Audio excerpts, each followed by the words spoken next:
नमस्कार दोस्तों, बिग के टारगेट प्लस में आपका स्वागत है। आज के इस क्लास में हम लोग देखने वाले हैं बीपीएससी टीआरई 4.0 हम लोग देख रहे हैं और इसमें हम लोग विषय हिंदी की हम लोग तैयारी कर रहे हैं। हिंदी में टीजीटी और पीजीटी के जो स्टूडेंट होंगे उनके लिए बहुत ही लाभकारी होगा। या इसी को हम लोग बोलते हैं 9 से 10 के लिए होता है टीजीटी होता है, और पीजीटी जो होता है 11 और 12 वालों के लिए पीजीटी होता है। तो अब ध्यान दीजिएगा, इसमें आपको मिलने वाला है संपूर्ण साहित्य यानी कि संपूर्ण हिंदी साहित्य और हिंदी व्याकरण से सवाल लिया गया है जो एनसीईआरटी और एससीईआरटी बेस्ड है। इसी पर क्या है, आधारित है।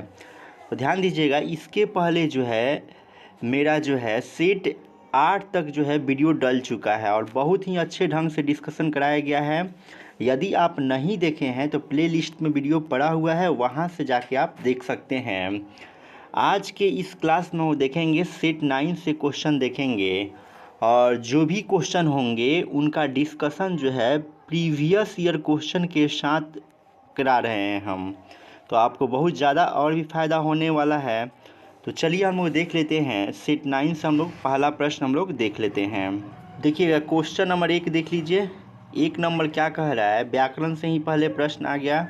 देख लीजिए, पहला क्वेश्चन देख लीजिए। कह रहा है कि युद्ध में स्थिर रहने वाला किस समास का विग्रह पद है। आप पढ़े होंगे अनेक शब्दों के लिए एक शब्द पढ़े होंगे, तो उसमें युद्ध में स्थिर रहने वाले के लिए हम लोग एक शब्द देते हैं जिसको हम लोग बोलते हैं युधिष्ठिर। क्या बोलते हैं जी, युधिष्ठिर बोलते हैं। तो आपसे पूछ भी लेता है कि अनेक शब्दों के लिए एक शब्द में पूछता है कि जो युद्ध में स्थिर रहता है उसे हम लोग क्या कहते हैं, तो याद रखिएगा युधिष्ठिर कहते हैं। लेकिन यहाँ पूछा हुआ है कि युद्ध में स्थिर रहने वाला किस समास का विग्रह पद है। तो ध्यान दीजिएगा, जब आप देखते होंगे कि विग्रह करने पर, समास का क्या करने पर, विग्रह करने पर बीच में कारक चिन्ह आता है तो आसानी से हम लोग पहचान जाते हैं। देखिए, इसमें में क्या है, कारक चिन्ह है। जो अधिकरण का चिन्ह होता है में और पर, किसका चिन्ह होता है जी, में और पर जो होता है किसका होता है, आपका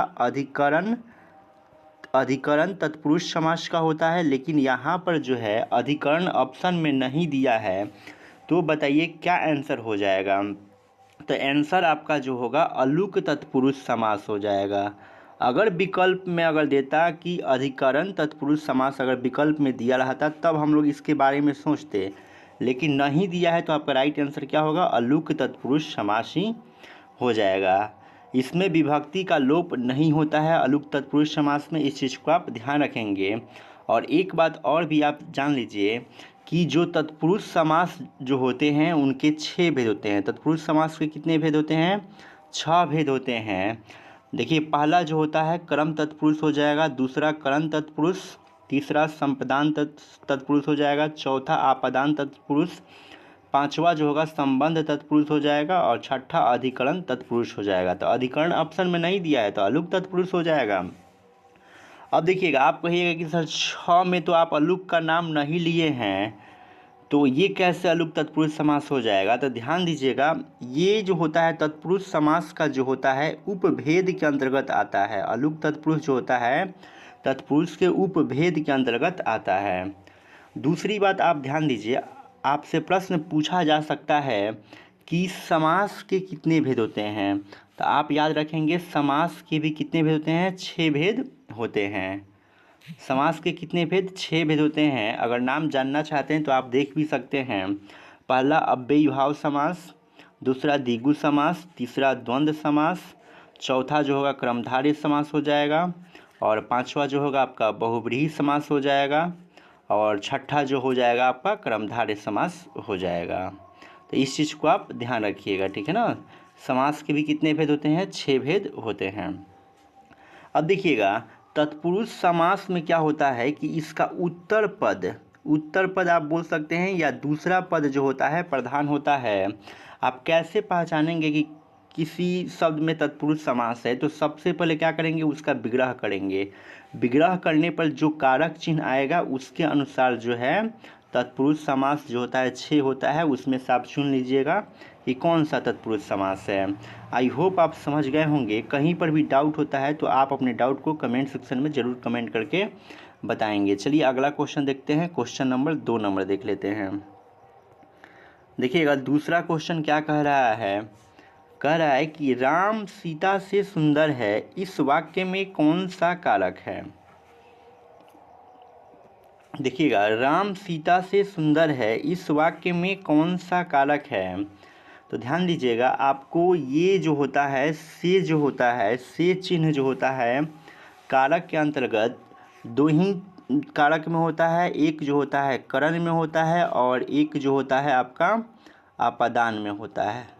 तो यही दो में से आंसर हो सकता है। लेकिन करण का कब होगा, जब संपर्क होगा। जब संपर्क होगा, जब साधन के रूप में हम लोग से का यूज करेंगे तो वहाँ पर करण होगा। लेकिन जब अलगाव होगा, क्या होगा, जब अलगाव की स्थिति आएगी, बिछड़ने की स्थिति आएगी, तो उस समय क्या होगा, आपादान कारक हो जाएगा। ठीक है ना।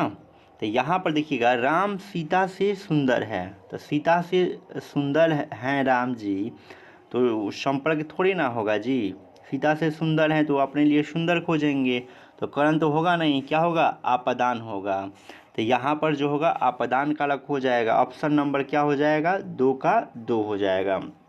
देखिएगा समझ लीजिए, अपदान का एक ट्रिक भी कहता है कि जहाँ पर तुलना का बोध हो, जहाँ पर क्या हो, तुलना का बोध हो, एक व्यक्ति दूसरे से क्या करे, तुलना कर रहा है, तो वहाँ पर जो होगा अपदान कारक होता है, अपदान कारक होता है।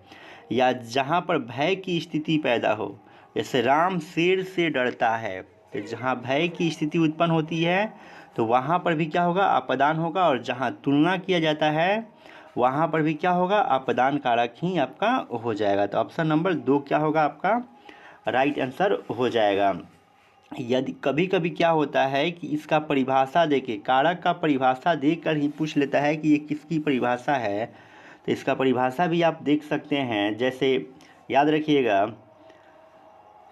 जब भी किसी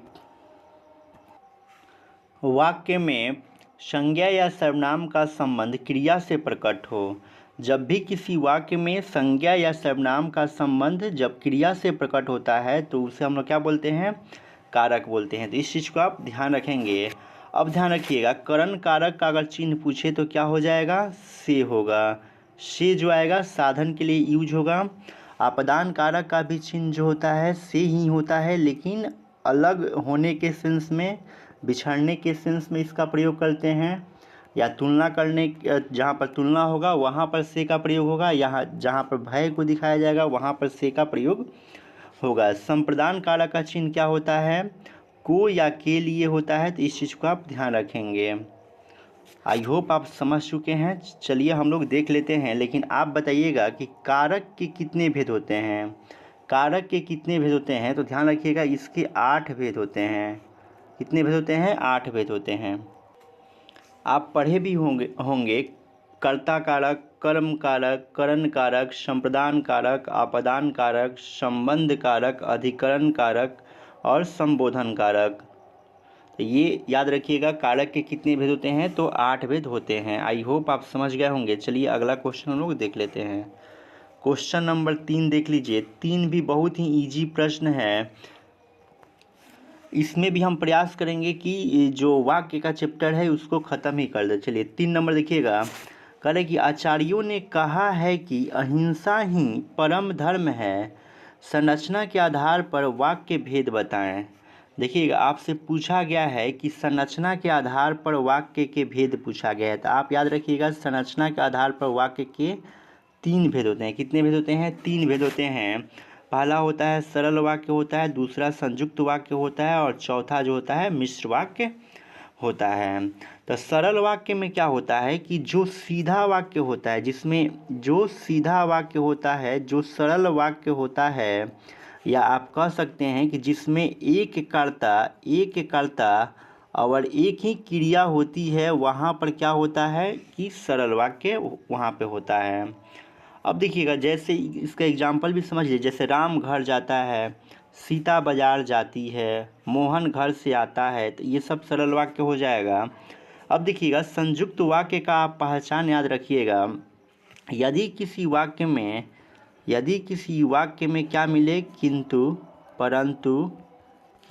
परंतु, बल्कि, ठीक है ना, वरन या और मिले, तथा मिले, तो वो शब्द जो होगा संयुक्त वाक्य का क्या होगा, उदाहरण होगा।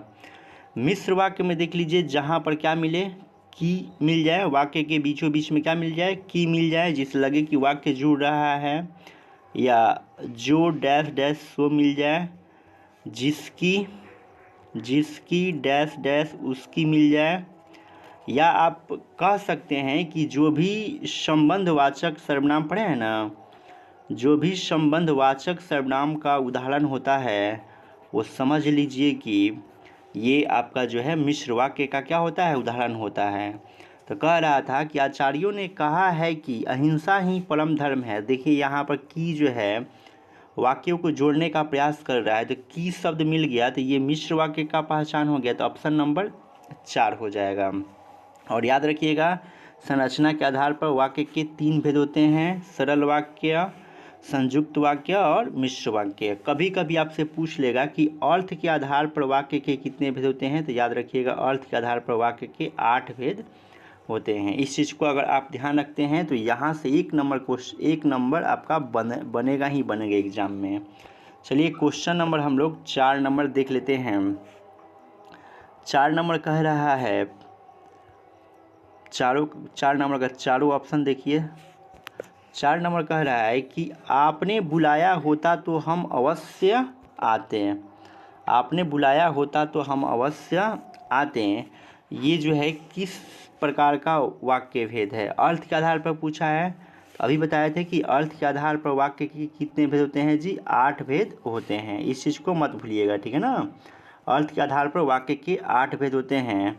जैसे आप देख भी सकते हैं, यहाँ पर देख लीजिए, पहला संकेतवाचक वाक्य है, दूसरा संदेहवाचक वाक्य है, तीसरा इच्छावाचक वाक्य है, चौथा आपका आज्ञावाचक वाक्य हो जाएगा, पांचवा निषेधवाचक वाक्य हो जाएगा, छठा प्रश्नवाचक वाक्य हो जाएगा, सातवां विस्मयवाचक वाक्य हो जाएगा, आठवां जो होता है विधिवाचक वाक्य हो जाएगा। तो इस चीज़ को भूलना नहीं है।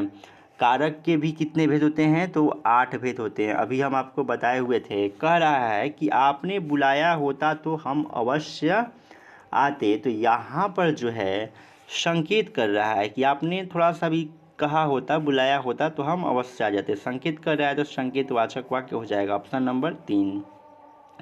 जहाँ संदेह की भावना झलके, संदेहवाचक वाक्य हो जाएगा। जहाँ पर आज्ञा दिया जाए तो वहाँ पर आज्ञावाचक हो जाएगा। जहाँ पर इच्छा प्रकट की जाती है, इच्छावाचक हो जाएगा। आपसे यहाँ पर पूछा था अर्थ के आधार पर, आप जान गए वाक्य के कितने भेद, 8। यहीं कह देता कि अर्थ के आधार पर नहीं, कहता कि रचना के आधार पर वाक्य के कितने भेद होते हैं। तो अभी बताए हैं 3 भेद होते हैं। पहला सरल वाक्य, दूसरा संयुक्त वाक्य और तीसरा मिश्र वाक्य होता है। इन चीज़ों को आपको ध्यान रखना है। चलिए हम लोग अगला क्वेश्चन देख लेते हैं। देखिएगा क्वेश्चन नंबर 5 नंबर देख लीजिए, बहुत ही इजी प्रश्न है। कह रहा है पांचवा कि निम्न में से कौन पदबंध का भेद नहीं है। पदबंध खुद क्या है, एक हिंदी व्याकरण का चैप्टर है। तो बताइए इसमें से पदबंध का भेद कौन सा नहीं है। तो आप अव्यय पदबंध का नाम नहीं सुने होंगे, यही जो है ऑप्शन नंबर 2 क्या है, राइट आपका हो जाएगा। इसके अतिरिक्त ध्यान दीजिएगा, संज्ञा पदबंध होता है, पदबंधन नहीं होता है, संज्ञा पदबंध होता है। उसके बाद जो होता है सर्वनाम पदबंध भी होता है, सर्वनाम पदबंध भी होता है आपका, विशेषण पदबंध भी होता है और क्रिया पदबंध भी होता है। यह पदबंध चैप्टर के अंतर्गत क्या करना है, आपको पढ़ना है। चलिए अगला क्वेश्चन हम लोग देखते हैं। क्वेश्चन नंबर 6 करें, काजू शब्द संबंध किस भाषा से है। काजू जो है, काजू का संबंध जो है किस भाषा शब्द से काजू आया हुआ है। तो ध्यान दीजिएगा, इसको तो आपको याद ही रखना होगा, ये पुर्तगाली भाषा से आया हुआ है। तो 6 का ऑप्शन नंबर क्या हो जाएगा, 4 हो जाएगा। काजू महंगा मिलता है तो अपने यहाँ थोड़े ना मिलेगा, इसके लिए थोड़ा सा फुर्ती लाना होगा, और फुर्ती ला कर कहाँ जाना पड़ेगा, पुर्तगाल जाना पड़ेगा। तो काजू जो है पुर्तगाली भाषा शब्द है, इस चीज़ को ध्यान रखिएगा। चलिए अगला देखते हैं हम लोग। 7 नंबर देख लीजिए। 7 नंबर कह रहा है, लेकिन थोड़ा सा ऑप्शन भी देख लीजिए। 7 कह रहा है कि द्विवेदी युगीन रचना जय भारत क्या है जी? जय भारत है। इसके रचनाकार कौन है? तो ध्यान रखिएगा, इसके रचनाकार का जो नाम है मैथिली शरण गुप्त है। क्या है जी? Maithili Sharan Gupt. Option number A हो जाएगा। इनकी रचना बहुत फेमस है, जैसे ये साकेत हो गया, इनका यशोधरा हो गया। यशोधरा के बाद याद रखिएगा जयद्रथ, जयद्रथ वध हो गया। ये महत्वपूर्ण इनकी क्या है जी? रचना है। और आप जानते हैं कि मैथिली शरण गुप्त को राष्ट्र कवि बोला जाता है। क्या बोला जाता है जी? राष्ट्र कवि बोला जाता है। तो राष्ट्र कवि की उपाधि किसने दिया था मैथिली शरण गुप्त को? तो याद रखिएगा, मैथिली शरण गुप्त को राष्ट्र कवि की उपाधि महात्मा गांधी ने दिया था। ये क्वेश्चन कई बार पूछा हुआ है। अब देखिएगा, बाल मुकुंद गुप्त का एक रचना है, बहुत ही फेमस है। कहे कि शिव शंभु के चिट्ठे, शिव शंभु के चिट्ठे, ये किसकी रचना है? तो याद रखिएगा, ये बाल मुकुंद गुप्त की रचना है। अगर आपसे कहे कि महावीर प्रसाद द्विवेदी जी जो हैं, आदिकाल का ये क्या नाम रखे हुए हैं? तो याद रखिएगा, ये आदिकाल को बोले हुए हैं बिजवप्पन काल। याद रहेगा, महावीर प्रसाद द्विवेदी आदिकाल का क्या नाम रखते हैं? बिजवप्पन काल नाम रखते हैं। आई होप आप समझ गए होंगे। चलिए अगला क्वेश्चन हम लोग देख लेते हैं। देखिएगा, क्वेश्चन नंबर 8 नंबर देख लीजिए। 8 कह रहा है कि अंधे को दीपक दिखाना। कोई अंधा आदमी है, उसको दीपक हम लोग दिखा रहे हैं, तो मुहावरे का अर्थ क्या है? यानी कि ना समझ को उपदेश देना, वही ना, अंधे को दीपक दिखाना होगा। ना समझ को उपदेश देना। चलिए ऑप्शन भी आपको हम दिखा देते हैं। देखिएगा, ऑप्शन देख लीजिए, यहाँ पर ऑप्शन दिया हुआ है, तो इस ऑप्शन के अनुसार क्या हो जाएगा? ऑप्शन नंबर, हाँ, बी में ही तो दिया हुआ है, ना समझ को उपदेश देना। अंधे को दीपक दिखाना का मतलब ना समझ को उपदेश देना। तो ऑप्शन नंबर 2 राइट आंसर हो जाएगा। चलिए क्वेश्चन नंबर 9 नंबर देख लेते हैं। 9 कह रहा है कि परिमाणवाचक क्रिया विशेषण अव्यय हैं। इसमें परिमाणवाचक क्रिया विशेषण अव्यय का बताना है। अव्यय का मतलब होता है कि ये किसी लिंग हो गया, वचन हो गया, कारक के अनुसार ये इसमें बदलाव नहीं आता है। फिर भी आपको क्या करना है कि देखना है कि कौन परिमाणवाचक क्रिया विशेषण है, उसी को आपको क्या करना है? चुनना है। तो ध्यान दीजिएगा, इसमें जो है इतना जो है ये परिमाणवाचक विशेषण है। तो ऑप्शन नंबर 3 क्या हो जाएगा? राइट आंसर हो जाएगा। आप बताइएगा कि गलत का विलोम शब्द क्या होगा? कमेंट में कमेंट कीजिएगा। चलिए 10 नंबर हम लोग देख लेते हैं। 10 नंबर कह रहा है कि जो भाव मन में केवल अल्पकाल तक संचरण करके चले जाते हैं उन्हें कहा जाता है। यानी कि कोई भाव जो है आपके मन में थोड़े समय के लिए आया, तो उस चीज़ को हम लोग क्या कहेंगे? तो उस चीज़ को हम लोग जो है संचारी भाव कहते हैं। तो 10 का ऑप्शन नंबर क्या हो जाएगा? 1 हो जाएगा। अब ध्यान दीजिएगा, यहाँ संचारी भाव से जो है आपके STET में, STET 2025 में ये क्वेश्चन पूछा हुआ है संचारी भाव से कि बताइए कि संचारी भाव की संख्या कितनी होती है? तो याद रखिएगा, संचारी भाव की संख्या 33 होती है। और संचारी भाव को और किस नाम से जाना जाता है? तो इसे हम लोग बोलते हैं व्यभिचारी भाव के नाम से भी हम लोग संचारी भाव को हम लोग जानते हैं। तो इस चीज़ को आपको इतना ध्यान रखना है कि जो भाव मन में केवल थोड़े समय के लिए रहे उसे हम लोग क्या बोलेंगे? संचारी भाव बोलेंगे। चलिए अगला क्वेश्चन देख लीजिए, बहुत ही इजी प्रश्न है। कह रहा है कि मक्षिका किसका तत्सम शब्द है? अभी हम हिंदी व्याकरण में तत्सम तद्भव ही पढ़ा रहे होंगे, उसमें बहुत ही अच्छे ढंग से तत्सम तद्भव का डिस्कशन कराया गया है, वो भी ट्रिक के माध्यम से। अगर आप कुछ भी नहीं पढ़े हैं, केवल आप वीडियो देख लेते हैं, तो आपका सारा प्रश्न जो है तत्सम तद्भव से बन जाएगा। ध्यान दीजिएगा, उसमें आपको हम क्या बताए थे कि किसी भी शब्द में अगर जो है छ मिलता है, क्या मिलता है? छ मिलता है, तो क्या हो जाएगा? तत्सम हो जाएगा। और यही छ जो है अगर ख में बदल जाता है तो क्या हो जाता है? तद्भव हो जाता है। क्या हो जाता है? तद्भव हो जाता है। तो यहाँ पर कह रहा है, आपसे कह रहा है कि मक्षिका किसका तत्सम शब्द है? किसका तत्सम शब्द है? यानी कि मक्षिका का आपसे क्या पूछ रहा है, यहाँ तद्भव शब्द पूछ रहा है। तो देखिए तो छ कहीं ख में बदल रहा है क्या, तो ऑप्शन नंबर 2 ही में तो बदल रहा है मक्खी, तो ऑप्शन नंबर 2 क्या हो जाएगा आपका राइट आंसर हो जाएगा। आई होप आप समझ गए होंगे। लेकिन ध्यान दीजिएगा, अगर आपसे पूछा जाए कि जो ये मच्छर दिया गया है, मच्छर का तत्सम शब्द क्या होगा, तो याद रखिएगा इसका जो होता है मशक होता है। क्या होता है, मशक होता है। ये भी ट्रिक के माध्यम से है। अब देखिएगा मिट्टी, मिट्टी का तत्सम रूप क्या होता है, तो याद रखिएगा इसका जो होता है मृत्तिका होता है। क्या होता है, मृत्तिका। अब मछली का तत्सम रूप क्या हो जाएगा, तो मत्स्य हो जाएगा। इतना चीज़ ध्यान रखिएगा। और आपको बताया भी गया है कि उत्पत्ति के आधार पर शब्द के कितने भेद होते हैं जी, 4 भेद होते हैं। कितने भेद, 4 भेद होता है। पहला होता है तत्सम, दूसरा तद्भव, तीसरा देशज, चौथा विदेशज होता है। तो इतना पॉइंट्स को आप याद रखते हैं तो 1 नंबर कहीं जाने वाला नहीं है। आई होप आप समझ गए होंगे। चलिए अगला क्वेश्चन हम लोग देख लेते हैं। देखिएगा क्वेश्चन नंबर 12 नंबर देख लीजिए। 12 नंबर एक बहुत इजी प्रश्न है, कई बार डिस्कशन करा दिए हैं सेट में। कबीर की भक्ति का स्वरूप क्या है, कबीर की भक्ति का स्वरूप क्या है, यानी कि यहाँ कबीर कहने का मतलब कबीरदास। तो इनके भक्ति का स्वरूप जो है क्या है जी, निर्गुण है। तो ऑप्शन नंबर 4 क्या हो जाएगा, सही हो जाएगा। अब थोड़ा सा ध्यान दीजिएगा, ऑप्शन नंबर 4 क्या हो गया, इसका राइट हो गया। अब देखिए अगर कहा जाए कि कबीर जी के गुरु का नाम क्या था, तो इनके गुरु का नाम जो था रामानंद था। कई बार एग्जाम में पूछा हुआ है कि कबीर दास के गुरु का नाम क्या था, तो याद रखिएगा रामानंद था। अब ध्यान दीजिए, अगर कहे कि कबीर किसके समकालीन थे, कबीर किसके समकालीन थे, तो ये जो थे सिकंदर लोदी के समकालीन थे। याद रहेगा, कबीर जो थे सिकंदर लोदी के क्या थे, समकालीन थे। अब थोड़ा सा ध्यान रखिएगा, कहे कि कबीर दास की रचनाओं का संग्रह क्या कहलाता है, तो बीजक कहलाता है। दूसरा प्रश्न पूछ सकता है कि कबीर दास की रचनाओं का संग्रह किसने किया था, तो इन्हीं के शिष्य ने किया था जिसका नाम था धर्मदास। और ध्यान दीजिएगा बीजक में 3 रचनाएं हैं। कितनी रचनाएं हैं, 3 रचनाएं हैं।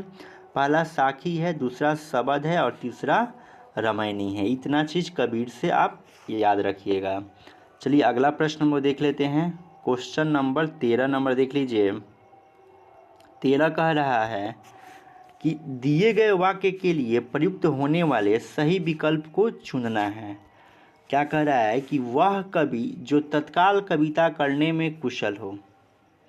कोई कवि है जो तत्काल कविता लिख देता है, चाहे तत्काल कविता रच देता है, तो उससे हम लोग क्या कहते हैं, तो ध्यान दीजिएगा उससे हम लोग बोलते हैं आशु कवि। क्या बोलते हैं, आशु कवि उसे बोला जाता है।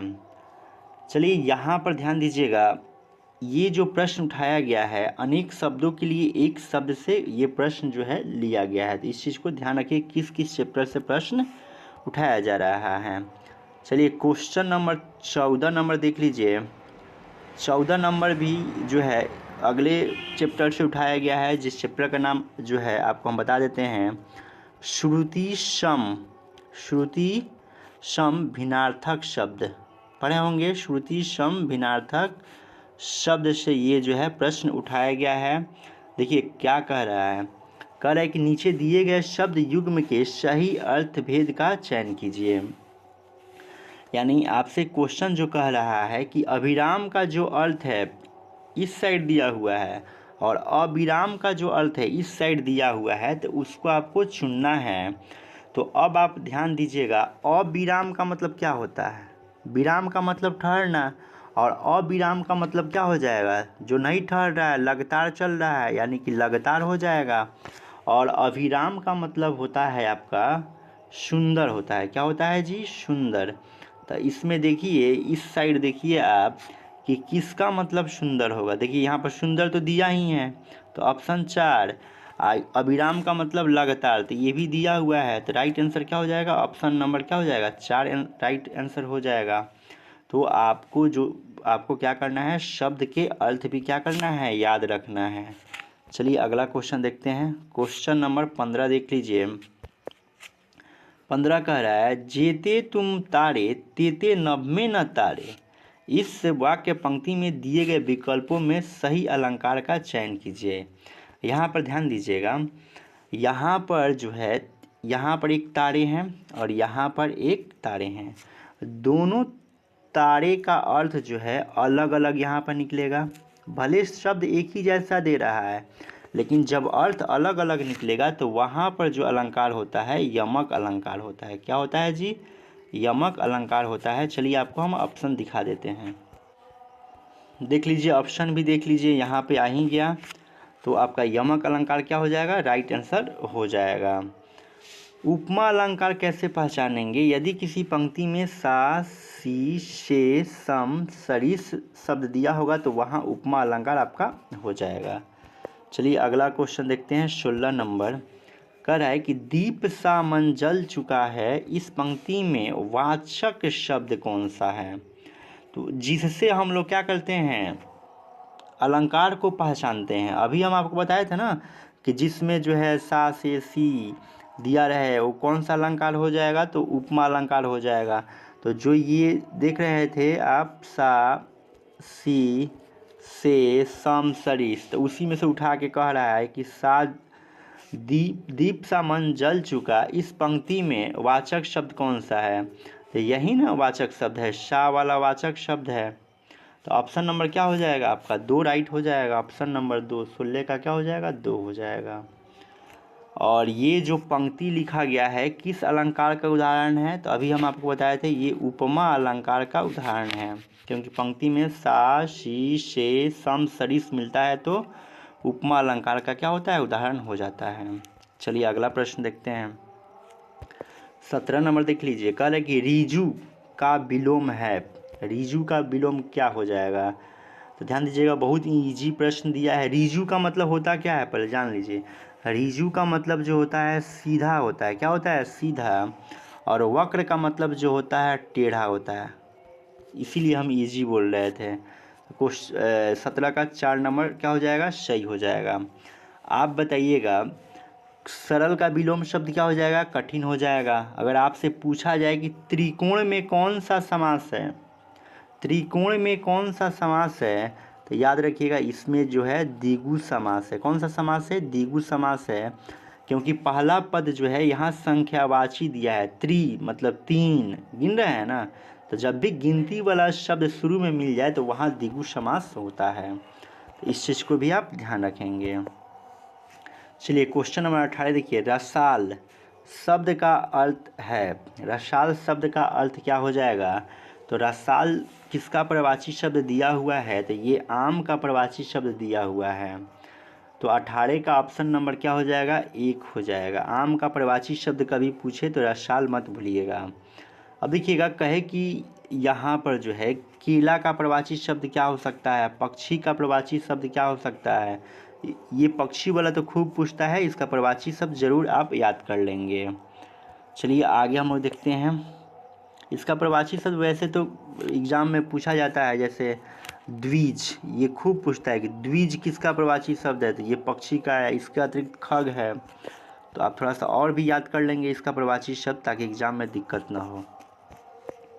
चलिए 19 नंबर देखते हैं। मुख्य अतिथि के सम्मान में यह आयोजन किया गया है, इस वाक्य में रेखांकित शब्द में कारक बताइए। तो देखिए, तो इसमें जो है सम्मान में यानी कि में आ रहा है, और में किसका चिन्ह होता है? तो अधिकरण का चिन्ह जो होता है, अभी हम बताए थे फर्स्ट ही क्वेश्चन में और पर जो होता है अधिकरण का चिन्ह होता है। तो ऑप्शन नंबर आपका ए सही हो जाएगा। कर्म कारक का चिन्ह क्या होता है? तो को होता है। कर्ता का चिन्ह क्या होता है? ने होता है। संप्रदान का चिन्ह क्या होता है? के लिए होता है। और आपको हम बताए भी थे कि कारक के कितने भेद होते हैं? तो 8 भेद होते हैं। तो इस चीज़ को ध्यान रखिए। चलिए अगला क्वेश्चन वो देख लेते हैं। देख लीजिए क्वेश्चन नंबर जो है 20 नंबर देखिए, इजी प्रश्न है। 20 नंबर जातिवाचक संज्ञा शब्द है, इसमें कौन जातिवाचक संज्ञा शब्द है? तो जिससे जाति भर का बोध होता है उसे जातिवाचक संज्ञा, जैसे ये वकील जो है जातिवाचक संज्ञा हो जाएगा। आम का भी नाम नहीं रखा है तो आम भी जातिवाचक संज्ञा हो सकता है यहाँ पर। तो ऑप्शन नंबर 2 और 4 जो होगा आपका आंसर सही होना चाहिए। 2 और 4 क्या होगा? राइट आंसर हो जाएगा। अगर कह रहा है कि संज्ञा शब्द के कितने भेद होते हैं तो याद रखिएगा इसके 5 भेद होते हैं। कहे कि स्वर संधि के कितने भेद होते हैं तो याद रखिएगा स्वर संधि के भी कितने 5 भेद होते हैं। कहे कि रसीला किसका प्रवाची शब्द है तो याद रखिएगा ये आम का प्रवाची शब्द है। चलिए अगला क्वेश्चन हम लोग देख लेते हैं।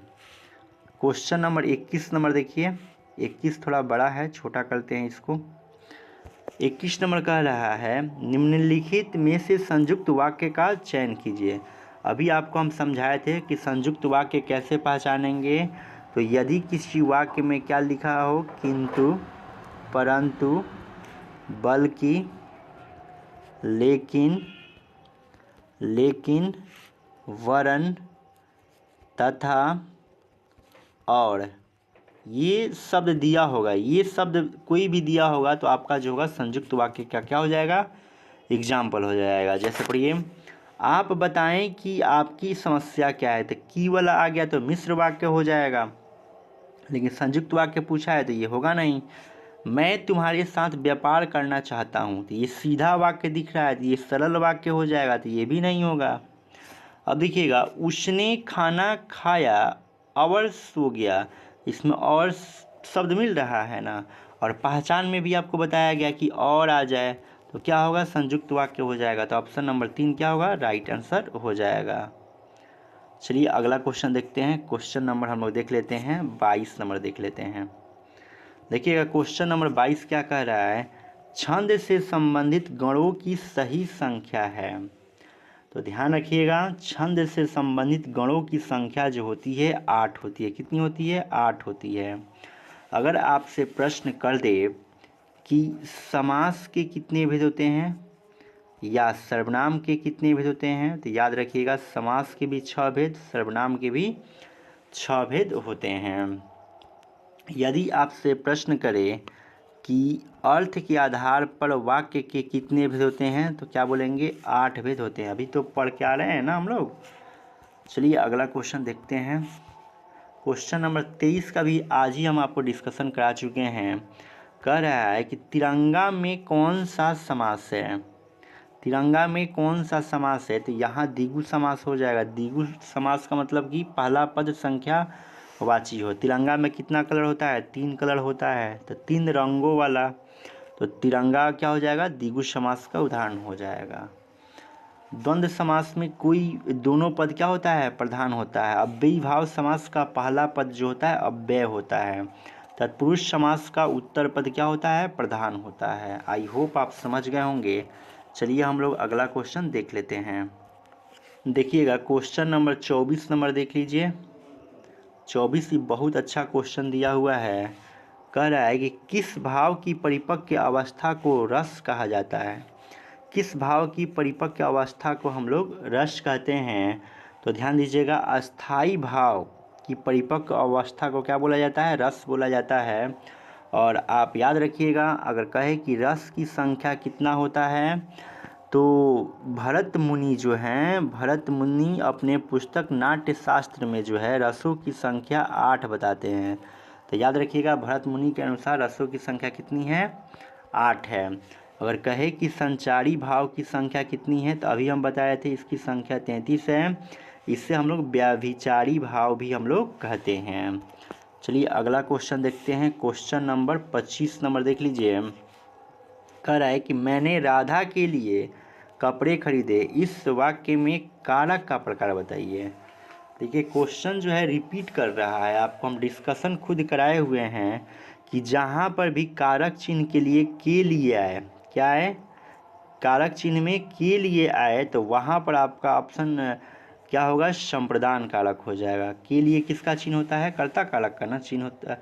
कर्ता कारक का तो ने चिन्ह होता है ना, और करण कारक का क्या होता है, आपका से होता है। अपदान का भी क्या होता है, से होता है। तो आपका राइट आंसर ऑप्शन के अनुसार क्या हो जाएगा, ऑप्शन नंबर 3 हो जाएगा। मैंने राधा के लिए कपड़े खरीदे, इस वाक्य में कारक का प्रकार क्या हो जाएगा, संप्रदान कारक हो जाएगा। चलिए अगला क्वेश्चन देखते हैं। क्वेश्चन नंबर 26 नंबर देख लीजिए। नीचे लोकोक्तियाँ और उनके अर्थ दिए गए हैं, इनमें गलत अर्थ वाली लोकोक्ति का चयन कीजिए। ठीक है ना, लोकोक्ति दिया गया है और अर्थ भी दिया गया है, जो गलत लोकोक्ति होगा वही आपका सही आंसर भी होगा। तो चलिए ध्यान रखिए, आगे नाथ न पीछे पगाहा, इसका अर्थ बंधनहीन होगा। ये बिल्कुल सही है। तो जो सही होगा वो वाला आंसर नहीं होगा, जो गलत होगा वही वाला आंसर होगा। अब चलिए अगला क्वेश्चन देखते हैं हम लोग। कह रहा है 3-13 होना, ऑप्शन नंबर 2 है। 3-13 होना का मतलब संगठित होना होता है, इसका अर्थ संगठित होना नहीं होता है। तो यही आपका राइट आंसर होगा, ऑप्शन नंबर 2। 3-13 होना का मतलब होता है संगठित नहीं, असंगठित होना। असंगठित होना यानी कि तीतर बीतर होना, ठीक है ना। असंगठित का मतलब तीतर बीतर होना, इधर उधर होना। अगला दिया है यहाँ पर देखिएगा, एक टकसाल के ढली है, मतलब सब एक जैसे हैं, बिल्कुल ये सही कह रहा है। तो चलिए आपका राइट आंसर ऑप्शन नंबर 2 हो गया। देखिएगा अगला, इसमें एक और 4 नंबर ऑप्शन देखिए। कह रहे आँख के अंधे गांठ के पूरे, मतलब इसका अर्थ होता है मूर्ख लेकिन धनवान। लोकोक्ति को भी आपको पढ़ना पड़ेगा, तब जाके आपका 1 नंबर क्या होगा, फिक्स होगा। चलिए ध्यान दीजिए, क्वेश्चन नंबर 27, निम्नलिखित में से मिश्र वाक्य का चयन कीजिए। मिश्र वाक्य हम बताए थे कि अगर की आ जाए वाक्य के बीच में क्या है, की आ जाए, या जो सो से क्या हो, शुरू हो, जो से वाक्य शुरू हो जाए, या जिसकी उसकी से शुरू हो, जिसकी डैश डैश उसकी दिया रहे, या वाक्य यदि से शुरू हो या यद्यपि से शुरू हो, तो वहाँ पर जो होता है मिश्र वाक्य होता है। तो चलिए हम लोग पढ़ते हैं। प्रातःकाल होने पर चिड़िया चहचहाने लगती है, तो ये जो सरल वाक्य सीधा कह रहा है।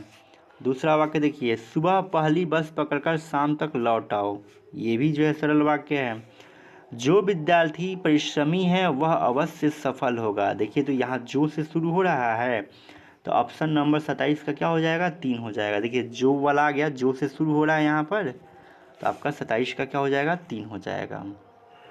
और ध्यान रखिएगा, रचना के आधार पर वाक्य के 3 भेद होते हैं, सरल वाक्य, मिश्र वाक्य और संयुक्त वाक्य। इस चीज़ को आप ध्यान रखिएगा। चलिए अगला क्वेश्चन हम लोग देख लेते हैं। देखिएगा क्वेश्चन नंबर 28 नंबर देख लीजिए। 28 कह रहा है, बहुत इजी प्रश्न है 28, अभ्यंतर का सही अर्थ है। तो इसका मतलब होता है, अभ्यंतर का मतलब कि किसी वस्तु का भीतरी भाग को हम लोग क्या बोलते हैं, अभ्यंतर बोलते हैं। तो ऑप्शन नंबर 4 क्या हो जाएगा, राइट आंसर हो जाएगा। चलिए 29 नंबर देखते हैं। कह रहा है कि छायादार शब्द किसका उदाहरण है। छायादार शब्द जो है किसका उदाहरण है, तो ध्यान रखिएगा ये जो है संकर शब्द है। कैसा शब्द है जी, संकर शब्द है। आपको हम तत्सम तद्भव वाला करा रहे हैं, पार्ट 4-5 चल रहा है मेरा वीडियो, उसमें आपको समझाया गया है कि संकर शब्द क्या है। फिर भी एक बार आप इसका परिभाषा भी जान लीजिए। संकर शब्द उस शब्द को कहते हैं जो तत्सम शब्दों तथा विदेशी शब्दों के मेल से बना होगा। किसके किसके मेल से भाई, तत्सम के मेल से और विदेशी शब्दों के जो मेल से बना होगा उसे हम लोग संकर शब्द कहते हैं। वैसा शब्द जो तत्सम और विदेशी शब्दों के मेल से बना है उसे हम लोग संकर शब्द कहते हैं। आई होप आप समझ गए होंगे। चलिए अगला क्वेश्चन देख लेते हैं। देखिएगा क्वेश्चन नंबर 30 देख लीजिए। शुद्ध और अशुद्ध से दिया हुआ है। कह रहा है कि अशुद्ध वाक्य का चयन कीजिए, यानी कि जो गलत होगा वही आंसर आपका सही होगा। कभी कभी प्रश्न पढ़ने में गड़बड़ी कर देते हैं जिससे आंसर गलत निकलता है। जो गलत होगा वही आपका आंसर क्या होगा, सही होगा।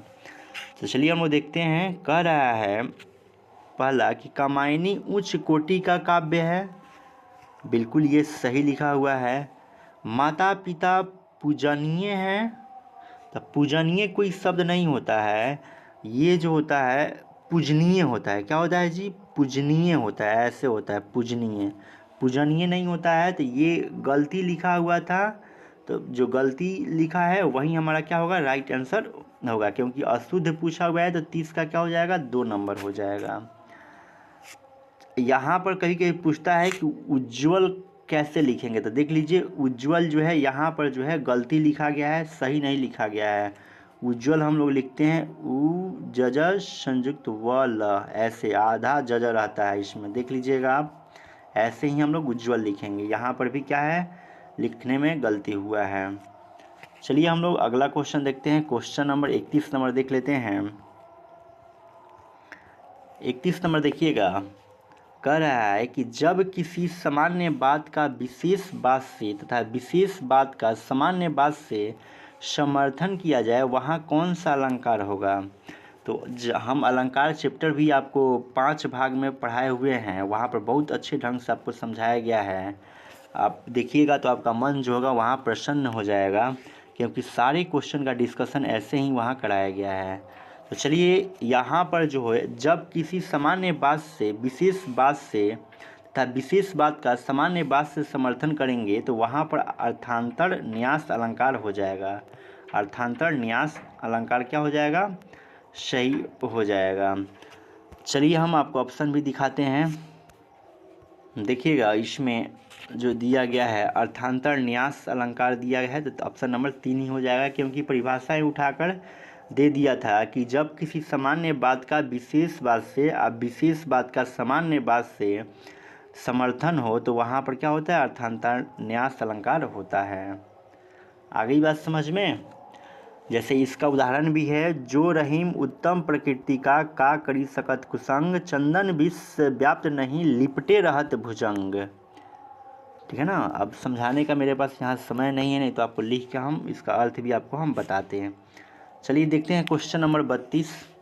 कह रहा है कि संख्यागमन का सही संधि विच्छेद है। तो ध्यान रखिएगा, इसका सही संधि विच्छेद हो जाएगा सखी धन आगमन।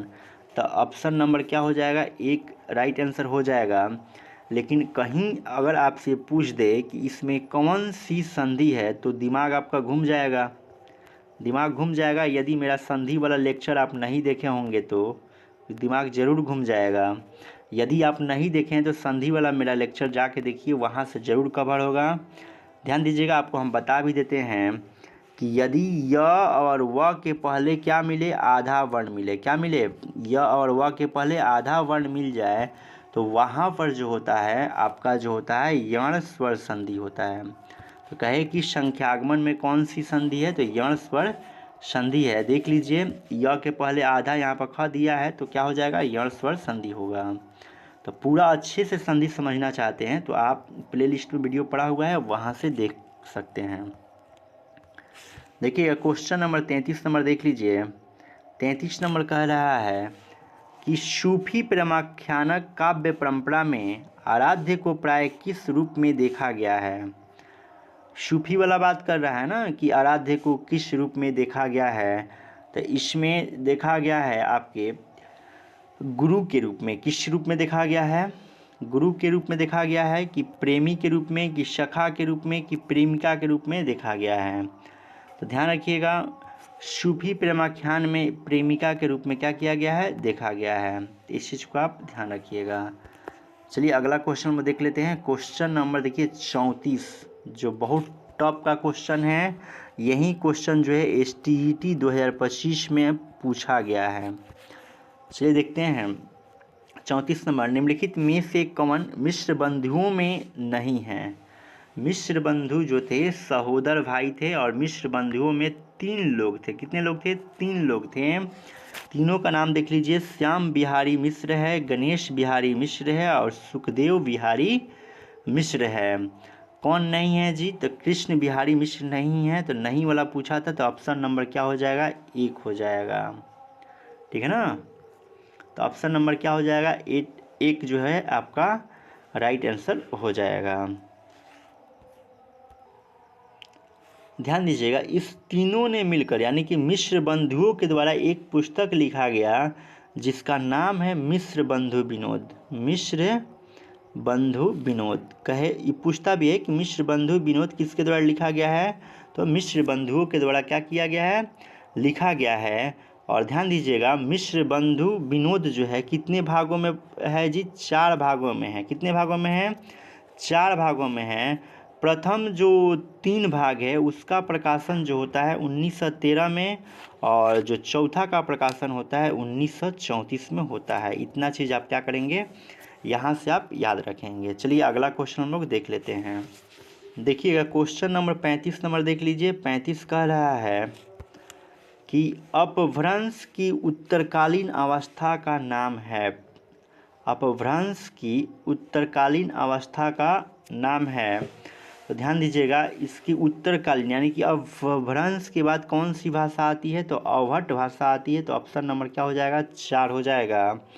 और ध्यान रखिए कि यहाँ से आपसे पूछा जा सकता है कि कहेगा कि कीर्तिलाता, क्या कहेगा, कीर्तिलाता। कीर्तिलाता रचना एक है और एक है कीर्ति पताका है। कहेगा कि ये कीर्तिलाता और कीर्ति पताका जो है किस भाषा में लिखा गया है, तो ध्यान रखिएगा ये अवहट भाषा में लिखा गया है। बहुत ही फेमस ये रचना है जो अवहट भाषा में लिखा गया है। और कहे कि ये किसकी रचना है, तो याद रखिएगा ये जो है आपका विद्यापति की क्या है, रचना है। तो इस चीज़ को भी आप ध्यान रखिएगा। पूछा हुआ था स्टेट 2025 में विद्यापति से कि अभिनय जयदेव के नाम से किसे जानते हैं, तो हम लोग विद्यापति को अभिनय जयदेव के नाम से हम लोग जानते हैं। अभिनय जयदेव के नाम से किसे, विद्यापति को जानते हैं। आई होप आप समझ गए होंगे। चलिए हम लोग अगला क्वेश्चन हम लोग देखते हैं। 36 नंबर देख लीजिए। 36 नंबर कह रहा है कि पुष्पदंत किस शताब्दी के कवि थे। तो ध्यान दीजिएगा, पुष्पदंत जो थे ये 10वीं शताब्दी के कवि थे। तो ऑप्शन नंबर क्या हो जाएगा, 3 हो जाएगा। अब देखिएगा यहाँ पर एक शब्द आया हुआ है पुष्प, क्या आया हुआ है, पुष्प। तो कभी आपसे पूछ सकता है कि पुष्प का प्रवाची शब्द, तो याद रखिएगा सुमन याद रखिएगा, कुसुम याद रखिएगा, ये सब पुष्प के क्या हैं, प्रवाची शब्द हैं। और पुष्पदंत की 3 रचनाएं देखने को मिलती है। याद रखिएगा इनका 3 रचना में जो है पहला है महापुराण है, क्या है जी, पहला महापुराण। दूसरा इनका है नय कुमार चरियू हैं, थोड़ा नाम थोड़ा सा कठिन है, नय कुमार चरियू हैं। और तीसरा है जसहर चरित्र, क्या है जी, जसहर चरित्र। इनकी 3 रचना फेमस है, महापुराण, नय कुमार चरियू और जसहर चरित्र है। तो इस चीज़ को आप ध्यान रखेंगे। और ये सब जो है इनकी जो है महापुराण में जो है अनेक घटनाएं इनके द्वारा मिलती हैं, जिसमें राम कथा का वर्णन भी इसमें हुआ है। चलिए हम लोग अगला क्वेश्चन देखते हैं। क्वेश्चन नंबर 37, दोहा कोश किसकी रचना है। दोहा कोश किसकी रचना है, तो ये रचना सिंपल रूप से हो जाएगा आपका सरहप्पा का रचना हो जाएगा, ऑप्शन नंबर 2।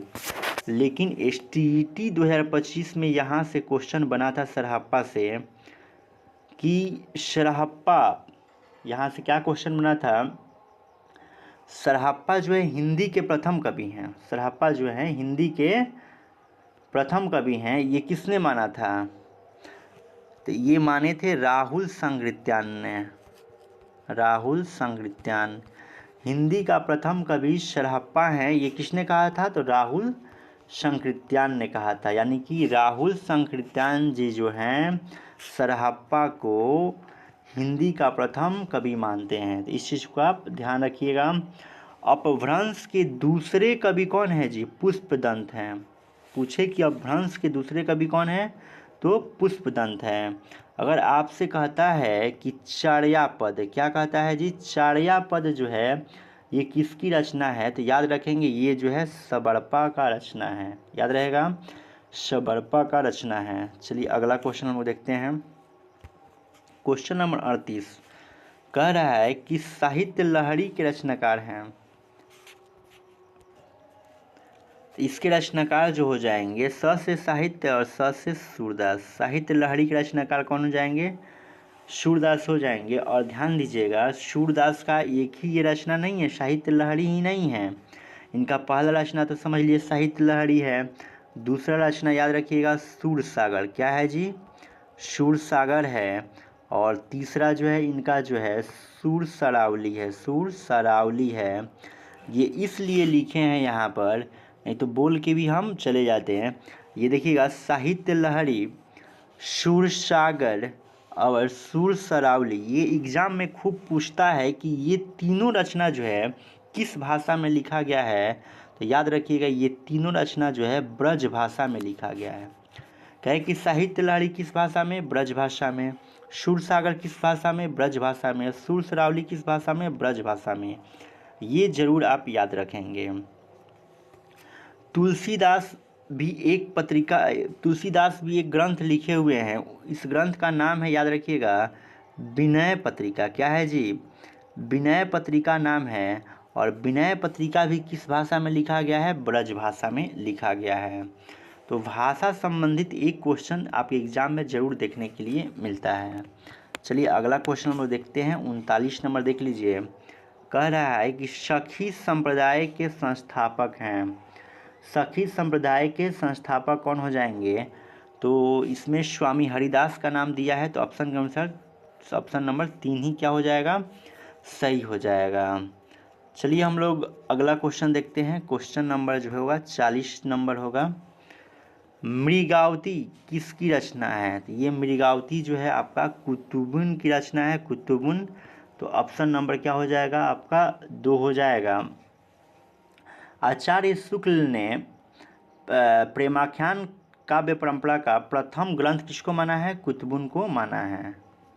प्रेमाख्यान काव्य परंपरा का प्रथम ग्रंथ कौन सा है? मृगावती है। क्या है, कौन सा है? मृगावती है, जो किसकी रचना है? कुतुबुन की है। इस चीज़ को आपको ध्यान रखना है। मृगावती के अगर नायक की बात करें तो इसके नायक का नाम जो है राजकुमार है। अब चलिएगा, उस्मान भी एक रचना लिखे हुए हैं। इनका रचना का नाम है चित्रावली। क्या है जी? कहे कि चित्रावली किसकी रचना है? तो उस्मान की रचना है। मंझन की रचना कौन सी है? तो मधुमालती। मधुमालती जो 1545 ईस्वी में आता है। जायसी की रचना कौन सी है? पद्मावत है, पद्मावत। और पूछता है कि पद्मावत किस भाषा में लिखा गया है? तो याद रखेंगे ये जो है अवधी भाषा में लिखा गया है। STET 2025 में यहाँ तक पूछ लिया था कि जो पद्मावत है, पद्मावत का नायक कौन है? तो पद्मावत का नायक रत्नसेन थे। और नायिका कौन है? तो पद्मावती है। इतना चीज़ आप ध्यान रखिएगा। चलिए अगला क्वेश्चन देखते हैं। Question number 41। निम्नलिखित काव्योक्ति तुलसी की किस रचना से है? यानी कि हम लोग काव्य को पढ़ेंगे और बताएंगे कि तुलसी के किस रचना से लिया गया है। तो चलिए दिखाते हैं आपको काव्य। देखिएगा, काव्य पढ़िए और बताइए कि इनका ये काव्य जो है किस रचना से लिया गया है। देखिएगा, श्रुति सम्मत हरि भक्ति पंथ सजुत विरति विवेक। यही काव्य है, किससे लिया गया है? हरि का भक्ति हो रहा है, तो भक्ति संबंधित चर्चा किसमें किया गया है? तो आप ध्यान देंगे, भक्ति संबंधी चर्चा जो है रामचरितमानस में मिलता है। तो ऑप्शन नंबर ए हो जाएगा। और रामचरितमानस की भाषा कहे कि इसकी भाषा किस भाषा में लिखा गया है? तो अवधी भाषा में लिखा गया है। विनय पत्रिका किस भाषा में लिखा गया है? तो ब्रज भाषा में लिखा गया है। और आप देख रहे हैं कवितावली, गीतावली, ये किसकी रचना है? तो ये और रामचरितमानस और विनय पत्रिका, ये चारों रचना जो है आपका तुलसीदास का रचना है। तो इस चीज़ को आप ध्यान रखेंगे। चलिए अगला क्वेश्चन। ये क्वेश्चन जो है BPSC TRE 1 में पूछा हुआ है। BPSC TRE 1 या TRE 2 में पूछा हुआ है। आप विश्वास नहीं करेंगे तो प्रीवियस ईयर क्वेश्चन आप खोल के देख सकते हैं। चलिए 42 नंबर देखते हैं। कह रहा है कि शब्द शक्ति के विषय में निम्नलिखित कथन किसका है? क्या है? अभिधा उत्तम काव्य है, मध्य लक्षणाहीन, अधम व्यंजना रस विरस, उल्टी कहत नवीन। ये कथन जो है किसका है? तो ये कथन जो है आपका देव कवि का है। देव कवि का है। ये देखिएगा BPSC हमको लगता है कि TRE 2 में ही पूछा गया है, ध्यान रखिएगा। ये रचना जो है देव कवि, ये कथन जो है देव कवि का है। फिर से पढ़ लेते हैं। अभिधा उत्तम काव्य है, मध्य लक्षणाहीन, अधम व्यंजना रस विरस, उल्टी कहत नवीन। देव कवि का क्या है? कथन है। अब थोड़ा सा ध्यान दीजिएगा। केशवदास की रचना पूछा जाए तो इनकी रचना जो हो जाएगी रसिक प्रिया हो जाएगी।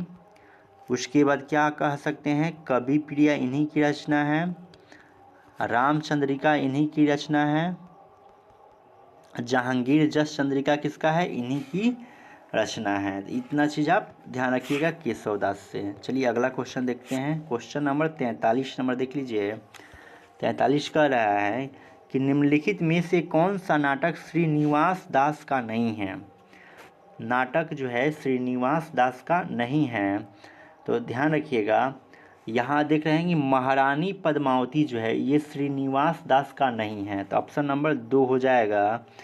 ये नाटक जो है किसका है, तो ध्यान रखिएगा ये राधा कृष्ण दास का है। किसका है, राधा कृष्ण दास का क्या है, ये नाटक है। तो इस चीज़ को आप ध्यान रखेंगे।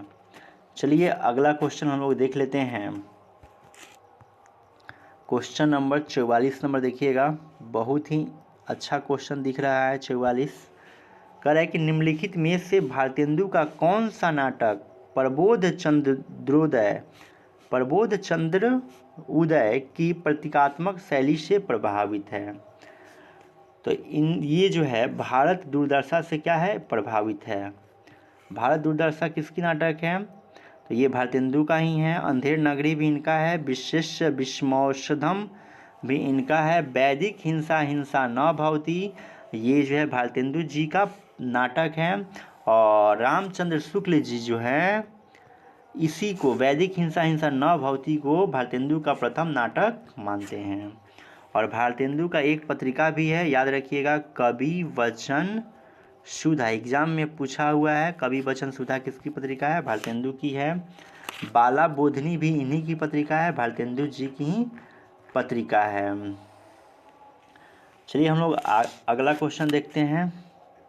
क्वेश्चन नंबर देख लीजिए, 45 नंबर देख लीजिए। 45 कह रहा है कि निम्नलिखित में से कौन सा खंड काव्य राम नरेश त्रिपाठी का नहीं है।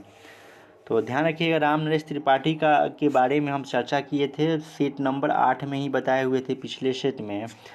मिलन जो है इनका खंड काव्य है, किसका, राम नरेश त्रिपाठी का है। पथिक भी है और स्वप्न भी है। नहुस इनका नहीं है, तो ऑप्शन नंबर क्या हो जाएगा, 3 हो जाएगा। नहुस जो है काव्य है, किसका काव्य है, तो याद रखिएगा मैथिली शरण गुप्त का क्या है, नहुस जो है काव्य है। मैथिली शरण गुप्त का क्या है, नहुस काव्य है। अब देखिएगा, आपको हम एक चीज़ आपको बताए थे कि मिलन, पथिक और स्वप्न जो है किसका है, किसके द्वारा रचित है, तो राम नरेश त्रिपाठी द्वारा रचित है। आप बताइएगा कि इनके किस रचना पर जो है हिंदुस्तानी अकादमी पुरस्कार मिला हुआ है। इन्हीं तीनों में से कोई एक होगा।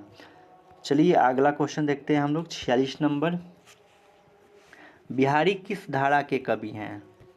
बिहारी जो हैं किस धारा के कवि हैं, तो ये जो है बहुत ही इजी क्वेश्चन दिया है, क्योंकि बहुत बार हम कराए भी हुए हैं। ये रीति सिद्ध कवि हैं, रीति काल के रीति सिद्ध कवि हैं बिहारी। और रीति मुक्त में कौन कौन आ जाएंगे, बोधा हो जाएंगे, ठाकुर हो जाएंगे, आलम हो जाएंगे। ये तो पढ़ाते पढ़ाते हमको याद भी हो गया है। चलिए, बिहारी की एक रचना जो है एग्जाम में बहुत पूछा जाता है, बिहारी सतसई। कहे कि बिहारी सतसई जो है किसकी रचना है, तो ये जो है खुद बिहारी की ही क्या है, रचना है। चलिए अगला क्वेश्चन हम देखते हैं। क्वेश्चन नंबर 47 देख लीजिए। 47 जो है बहुत ही इजी प्रश्न है, क्योंकि हम खुद करा चुके हैं। प्रेमचंद्र किस प्रवृत्ति के उपन्यासकार हैं। प्रेमचंद्र किस प्रवृत्ति के उपन्यासकार हैं, तो ये जो है यथार्थवादी हैं, आदर्श उन्मुख यथार्थवादी। तो ऑप्शन नंबर क्या हो जाएगा, 3 हो जाएगा। 3 नंबर क्या हो जाएगा, सही हो जाएगा। ये प्रश्न पूछा भी है, तो ऑप्शन नंबर 3 इसका राइट हो जाएगा। लेकिन आपसे अगर पूछ दे कि प्रेमचंद्र का पूर्ण उपन्यास कौन सा है, पूर्ण उपन्यास कौन सा है, तो याद रखिएगा इनका पूर्ण उपन्यास कौन सा है, गोदान है। अगर कहता है कि प्रेमचंद्र का अपूर्ण यानी कि अधूरा उपन्यास कौन सा है, तो याद रखिएगा इनका अधूरा उपन्यास जो है मंगलसूत्र है। क्या हो जाएगा, इनका अधूरा उपन्यास मंगलसूत्र हो जाएगा। अब देखिएगा, इनका उपन्यास जो है कफन भी है, प्रेमा आश्रम भी है, कायाकल्प भी है, गब्बन है। ये सब क्या है, इनका उपन्यास है। तो इस चीज़ को आप क्या करेंगे, ध्यान में रखेंगे। प्रेमचंद्र को कथा सम्राट या उपन्यास सम्राट भी कहा जाता है। तो इतना चीज़ आपको क्या करना है, ध्यान में रखना है। चलिए अगला क्वेश्चन देखते हैं। क्वेश्चन नंबर देखिएगा 48 नंबर, अंग्रेजी स्वच्छंदतावादी काव्य का प्रभाव हिंदी की किस काव्य धारा पर दिखाई देता है। तो ध्यान रखिएगा, ये जो है छायावाद पर दिखाई देता है। तो ऑप्शन नंबर क्या हो जाएगा आपका 3 हो जाएगा। छायावाद पर दिखाई देता है तो ऑप्शन नंबर क्या हो जाएगा आपका 3 हो जाएगा। चलिए अगला क्वेश्चन हम लोग देख लेते हैं। देखिएगा 49 नंबर देख लीजिए, बहुत ही अच्छा क्वेश्चन है। दुख ही जीवन की कथा रही, क्या कहूँ आज जो नहीं कही। उपयुक्त पंक्तियाँ किस कविता से उद्धित है, यानी कि किस कविता से लिया गया है। तो ध्यान दीजिएगा, ये जो है सरोज स्मृति से लिया गया है। तो ऑप्शन नंबर क्या हो जाएगा, ये हो जाएगा। और आप जानते हैं कि सरोज स्मृति जो है ये कविता किसके द्वारा लिखा गया है, तो निराला के द्वारा लिखा गया। इनका पूरा नाम जो होता है सूर्यकांत त्रिपाठी निराला होता है। और निराला जी का रचना आप याद रखिएगा, सरोज स्मृति तो ही गया, राम की शक्ति पूजा है, तुलसीदास है, कुकुरमुत्ता है, अनामिका है, और एक रचना इनका और भी है परिमल, और एक रचना और भी है जूही की कली। इन्हीं की रचना है, निराला जी की ही रचना है। मुक्तक छंद के कवि इन्हें कहा जाता है, निराला जी को। इस चीज़ को आप ध्यान रखिएगा। और सबसे बड़ी बात ये है कि जो है इनकी मृत्यु जो हो जाती है 19 वर्ष की अवधि में ही क्या हो जाती है, इनकी मृत्यु हो जाती है, निधन इनका हो जाता है। ठीक है ना, 19 वर्ष के पहले इन्होंने बहुत ही प्रसिद्धि प्राप्त की है। चलिए हम लोग देखते हैं अगला क्वेश्चन, 50 नंबर देख लेते हैं। कह रहा है कि एक बूंद सहसा उछली किस विधा की रचना है। एक बूंद सहसा उछली किस विधा की रचना है। तो ध्यान दीजिएगा, ये जो है यात्रा वृत्तांत है। क्या है जी, यात्रा वृत्तांत है। और ये यात्रा वृत्तांत जो है किसका है, और ये अज्ञे जी का क्या है, यात्रा वृत्तांत है। तो ऑप्शन नंबर 1 क्या हो जाएगा, सही हो जाएगा। किसका यात्रा वृत्तांत है एक बूंद सहसा उछली, तो अज्ञे जी का है। और ध्यान रखिएगा, अज्ञे जी का एक और यात्रा वृत्तांत है जो एग्जाम में पूछा जाता है, कई बार पूछा है। क्या है जी, अरे यावर याद रहेगा। यही क्या है, इनकी यात्रा वृत्तांत है जो कई बार एग्जाम में पूछा गया है। इस चीज़ को आप ध्यान रखिएगा। और आपको हम बताए भी थे कि अज्ञे जी को साहित्य अकादमी पुरस्कार मिला हुआ है, किस रचना पर, तो कितनी नावों नहीं, आंगन के पार द्वार पर, आंगन के पार द्वार रचना पर इन्हें क्या मिला है, साहित्य अकादमी पुरस्कार मिला हुआ है। और इनको ज्ञानपीठ पुरस्कार भी मिला हुआ है। कितनी नावों में कितनी बार पर क्या मिला है, ज्ञानपीठ पुरस्कार मिला है। और साहित्य अकादमी पुरस्कार आंगन के पार द्वार पर मिला है। इस चीज़ को आप ध्यान रखिएगा। चलिए आगे हम लोग बढ़ते हैं, 51 नंबर देख लेते हैं। मेरे राम का मुकुट भीग रहा है किसकी रचना है। मेरे राम का मुकुट भीग रहा है, ये किसकी रचना है, ये जो है विद्यानिवास मिश्र जी की क्या है, ये रचना है। तो ऑप्शन नंबर क्या हो जाएगा आपका 1 सही हो जाएगा। अब देखिएगा, इनका जो है कहा जाए विद्यानिवास मिश्र का पहला निबंध कौन सा है। तो इनका पहला निबंध जरूर याद रखेंगे, चितवन की छां। क्या है जी, चितवन की छां जो है इनका पहला निबंध है। इस चीज़ को आप ध्यान रखिएगा। गुलाब राय का एक रचना याद रखिएगा, निबंध ही है प्रबंध प्रभाकर। प्रबंध प्रभाकर कहे कि किसका निबंध है, तो गुलाब राय का है। आपको हम बताए थे इनके बारे में कि पूछता है ठलुआ क्लब। ठलुआ क्लब किसकी रचना है, तो ये गुलाब राय की ही रचना है। इसको जरूर याद रखिएगा, ठलुआ क्लब किसका है, गुलाब राय का है। चलिए हम लोग आगे बढ़ जाते हैं। अगला क्वेश्चन देखिएगा, 52 नंबर देख लीजिए। कह रहा है कि पंडित सवल संत बखानई देहई बुद्ध बसंत न जानई कथन है। ये किसका कथन है, ये सरहप्पा का क्या है, कथन है। किसका है जी, सरहप्पा। सरहप्पा वैसे तो गलत लिखा है, ऐसे हम लोग सरहप्पा लिखते हैं। ये सरहप्पा का कथन है। तो ऑप्शन नंबर क्या हो जाएगा, 4 हो जाएगा। ठीक है ना। चलिए हम लोग अगला क्वेश्चन देख लेते हैं, 53 नंबर देख लीजिए। 53 कह रहा है कि किस रचना का दूसरा नाम अल्लाह खंड है। कई बार हम आपको बताए हुए हैं, और ये क्वेश्चन स्टेट 2025 में पूछा भी है, कि अल्लाह खंड किस रचना का दूसरा नाम है? तो ये परमाल रासो का क्या है? दूसरा नाम है। तो उत्तर नंबर क्या हो जाएगा? 2 हो जाएगा। और आप जान लीजिए कि परमाल रासो की रचना किसने की है? जगनिक ने की है। पृथ्वीराज रासो की रचना चंद्रवरदाई ने की है। किसने? चंद्रवरदाई ने की है। विजयपाल रासो की रचना, तो ये दलपति विजय, कौन है जी? दलपति विजय के द्वारा हुआ है। हमीर रासो किसके द्वारा? सारंगधर के द्वारा हमीर रासो की क्या किया गया है? रचना किया गया है। यहाँ थोड़ा ध्यान दीजिएगा, अगर आपसे कहे कि खुमार रासो की रचना किसने की है, तब आप याद रखिएगा किसने की है? दलपति विजय, ठीक है ना। खुमार रासो की रचना कौन? दलपति विजय। अगर आपसे कहता है कि विजयपाल रासो की रचना किसने की है, तो इसका नाम याद रखिएगा नल सिंह भट्ट। कौन है जी? नल सिंह भट्ट। यहाँ पर थोड़ा सा नाम एक जैसा आ गया था, इसलिए कन्फ्यूजन हो गया था। चलिए आगे हम लोग बढ़ जाते हैं। 54 नंबर प्रश्न देख लेते हैं।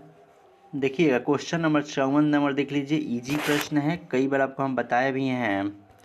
कह रहा है कि 54 नंबर, अष्टछाप के कवि हैं। ये कवि जो हैं आपके कुंभन दास हैं। कौन है जी? कुंभन दास हो जाएंगे। ये जो हैं कुंभन दास जो हैं अष्टछाप के कवियों में क्या हैं? एक हैं। और आप जानते हैं कि अष्टछाप की स्थापना कब होती है? 1565 ईस्वी में। और अष्टछाप की स्थापना कौन करते हैं? तो बल्लभाचार्य के पुत्र विट्ठल नाथ क्या करते हैं?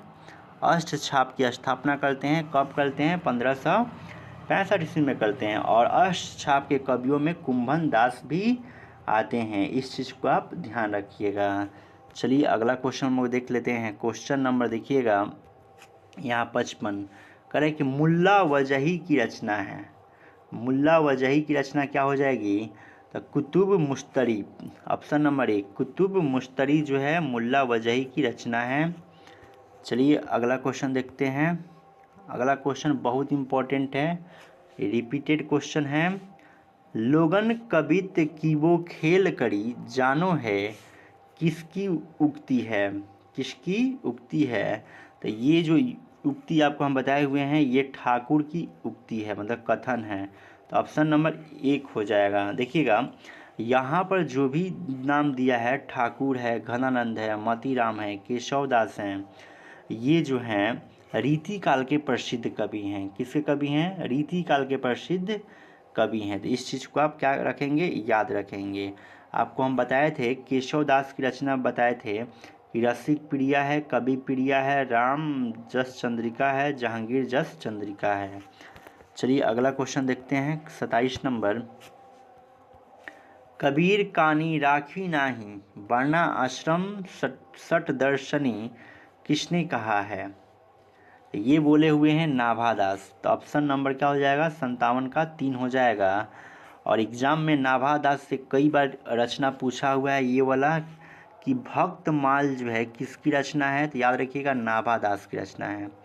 कहे कि अष्टयाम किसकी रचना है? तो याद रखिएगा कि नाभादास का है। आप ध्यान दीजिएगा, रैदास का दूसरा नाम जो है रविदास भी इन्हें बोला जाता है। रैदास को क्या बोला जाता है? रविदास भी बोला जाता है। और मलुकदास का एक कथन है जो एग्जाम में पूछा हुआ है, अजगर करे ना चाकरी पंछी करे ना काम, दास मलुका कही गए सबके दाता राम। ये मलुकदास का क्या है? कथन है। चलिए हम लोग अगला देख लेते हैं 58 नंबर, इनमें से किसका समय सबसे बाद है? किसका समय सबसे बाद है? तो आप जो जन्म के आधार पर देखेंगे तो पद्माकर जी का जन्म सबसे बाद में हुआ है, तो ये ऑप्शन नंबर 4 हो जाएगा। जन्म काल के आधार पर देख लीजिएगा तो ये हो जाएगा। तो चलिए हम लोग थोड़ा सा देख लेते हैं। केशवदास का जन्म हमको याद आ रहा है, इनका जन्म जो है 1560 में होता है, ठीक है ना। और घनानंद का कब होता है? 1689 में होता है। बस इतना ही आप देख लीजिएगा, रहीमदास का और पद्माकर का देख लीजिएगा। चलिए हम लोग देख लेते हैं, अगला क्वेश्चन देख लेते हैं। क्वेश्चन नंबर 59 नंबर देख लीजिए, 59 कह रहा है, 59 नंबर कह रहा है कि रस सूत्र के व्याख्याता कौन है। तो एक आदमी थोड़े ना है, बहुत लोग हैं रस सूत्र के व्याख्याता। तो यहाँ पर देखिएगा लुल्लट हैं, शंकुक हैं और भट्टनायक भी हैं, अभिनव गुप्त भी हैं। तो ऑप्शन नंबर 2 हो जाएगा आपका राइट आंसर। चलिए अगला क्वेश्चन हम लोग देख लेते हैं। क्वेश्चन नंबर देखिएगा 60 नंबर देख लीजिए। 60 कह रहा है, ये भी रस से ही लग रहा है दिया है। साधारणीकरण आलम्बनत्व धर्म का होता है, ये कथन जो है किसका है। तो ये कथन जो शुक्ल जी का है। क्या है जी, शुक्ल जी का है। ये कई बार रिपीटेड क्वेश्चन है, सेट में भी आया हुआ है। और ध्यान रखिएगा शुक्ल जी का एक कहानी है जो बहुत फेमस है, 11 वर्ष का समय। क्या है जी, 11 वर्ष का समय शुक्ल जी का है।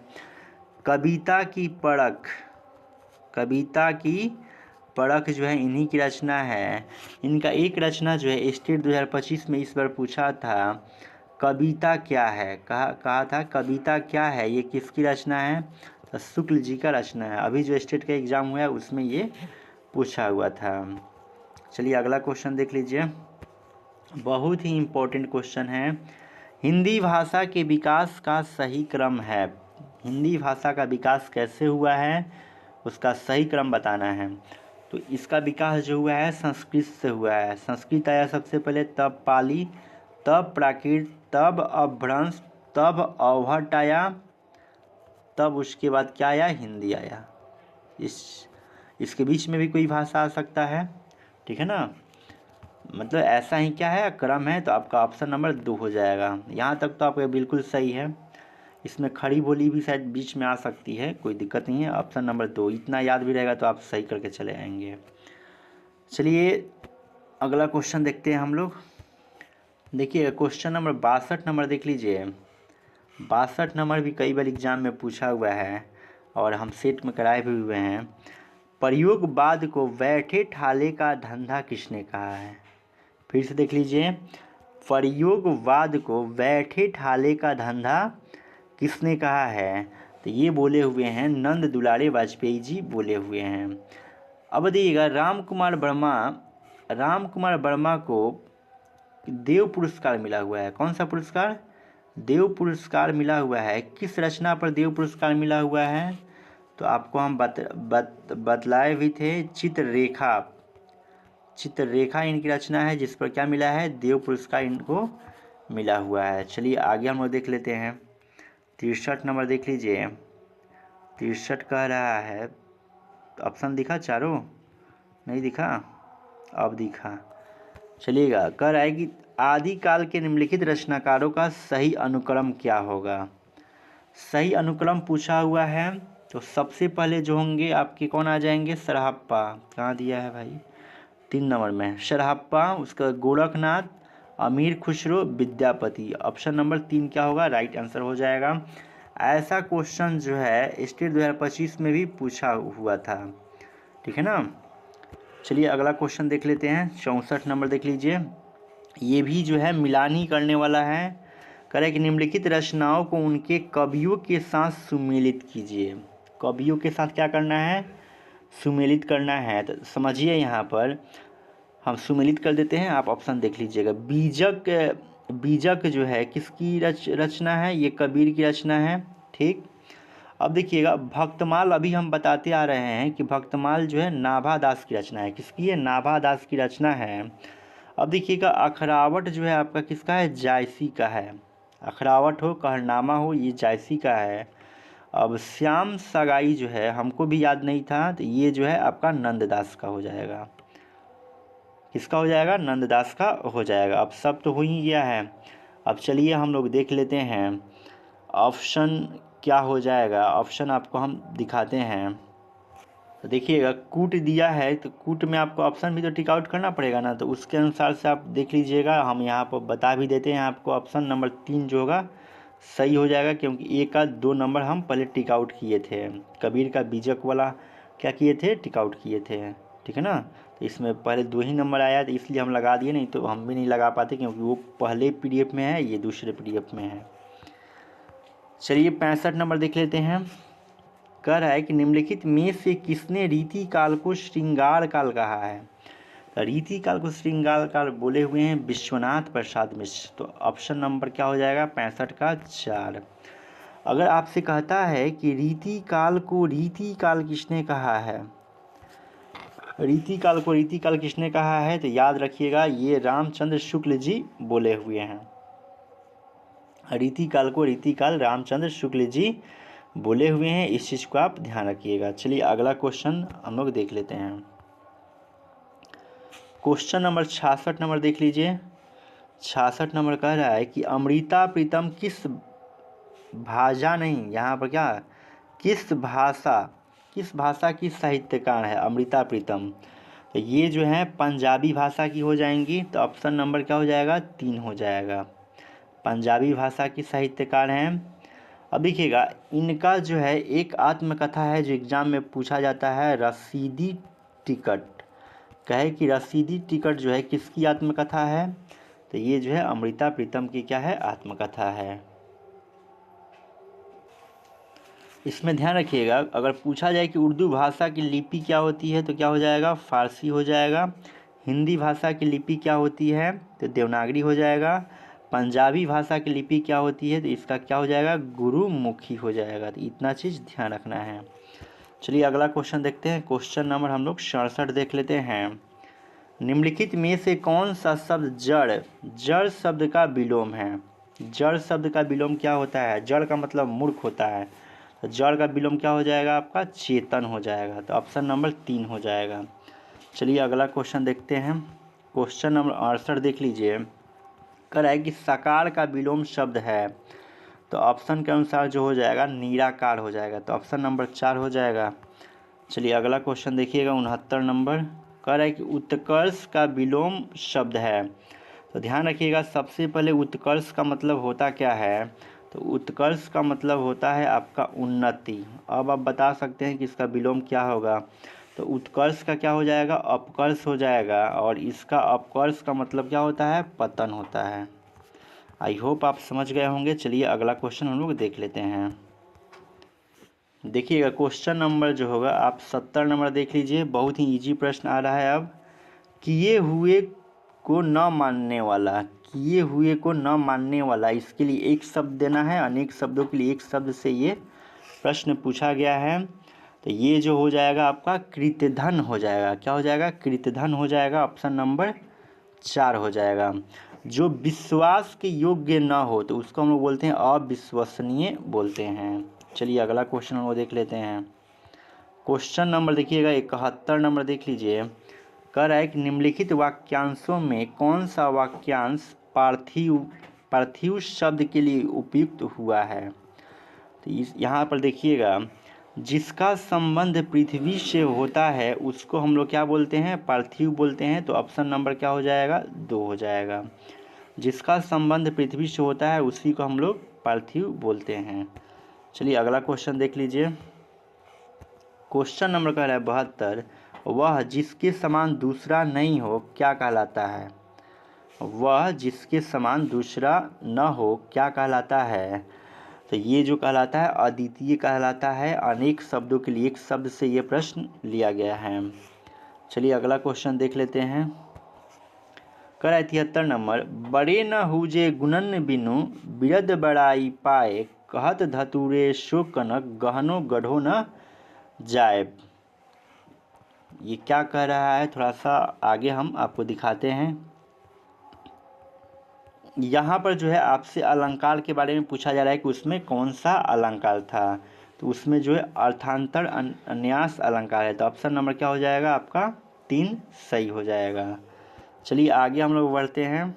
यहाँ पर देखिएगा कह रहा है 74 नंबर। माला फेरत युग गया फिरा न मन का फेर, करका मन का छाड़ी दे मन का फेर। यहाँ देखिएगा मन का कई बार आया हुआ है और प्रत्येक बार मनका का अर्थ जो है क्या है अलग अलग है। तो एक ही शब्द कई बार आए उसका अर्थ जो है अलग अलग हो तो वहाँ पर कौन सा अलंकार होता है यमक अलंकार होता है। तो ऑप्शन नंबर 3 क्या हो जाएगा राइट आंसर हो जाएगा। चलिए अगला क्वेश्चन देख लीजिएगा 75।